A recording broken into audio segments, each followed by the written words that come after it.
For Santa Cruz, our demographic is pretty diverse. I mean, I'm an African American woman, and in Santa Cruz County, it's 1% African American. So in terms of that, what I've seen in our studio, it's remarkable for me just to see African Americans who are coming through here. That's very exciting for me. So I'm originally from upstate New York. I studied dance there. As I was doing my undergraduate work, I traveled to Ghana, West Africa, and I traveled to the West Indies, and I studied in Jamaica.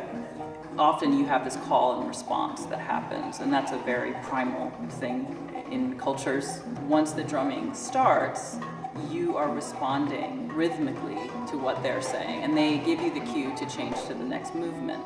A nuanced dancer is not going to hear that, but a fantastic teacher is going to start to break down, oh, did you hear the lilt right there? Okay, now it's time to change. And so it's this conversation that's happening between the drummers and the dancers, and the drummers really feed off of the energy of the dancers. If the communication is going well, it's just an amazing experience to watch.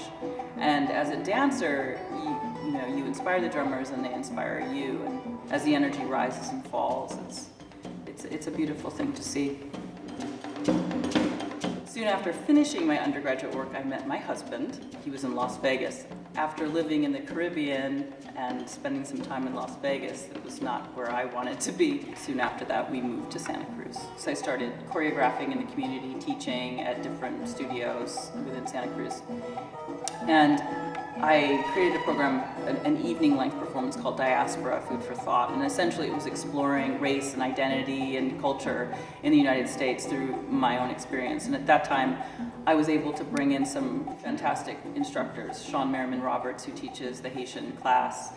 They'd seen my choreography, and then through that, they became interested in working with me. People sort of came to know who I was and my vision that I would want to see a center in Santa Cruz that sort of facilitated cross-cultural understanding, that facilitated cross-cultural collaboration between different instructors. So when I started talking about the tannery and possibly opening the tannery, many of the instructors said, yes, I want to be a part of that, because it's such a thrilling place. I mean, it's sort of a hotbed for artistic creativity. You can't not be inspired. So the studio was founded in 2011. I had wanted to come to the tannery for quite some time because I knew it was going to be built, and I knew that I wanted to be inside of an artist community, that I would have a studio in an artist community. So I formed an organization in July of 2011. February of 2012 is when we opened. So it'll be 2 years pretty soon, which is unbelievable. It's hard to imagine. It's gone by so fast.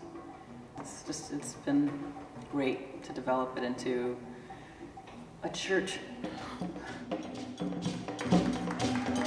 That's how I envision the space, that you can get a little taste of everything here at the tannery.